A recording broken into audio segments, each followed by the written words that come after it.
ঢাকা শহর হচ্ছে গুনাহের সবচেয়ে সেন্টার বাংলাদেশের এই ঢাকা শহর। গুনাহের রাজধানী হচ্ছে এই ঢাকা শহর। এমন কোনো অন্যায় নাই যেটা ঢাকা শহরে হচ্ছে না। এই ঢাকা শহরের ভিতরে যেমন মসজিদ আছে,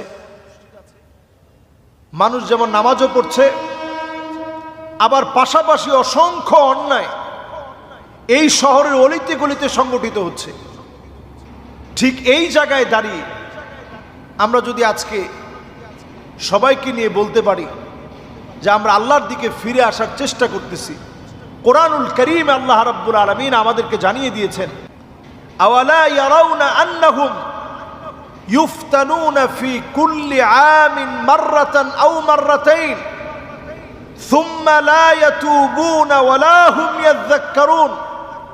আল্লাহ রাব্বুল আলামিন কোরআনুল কারীমে জানিয়ে দিয়েছেন, প্রত্যেকটা বছরে আল্লাহ রাব্বুল আলামিন একবার অথবা দুইবার আল্লাহ তাআলা পরীক্ষা নেন। এরপরেও তোমরা আল্লাহর দিকে ফিরে একটু তওবা করে আসো না, আল্লাহর দিকে আসার চেষ্টা করো না, আল্লাহকে স্মরণ করার চেষ্টা করো না।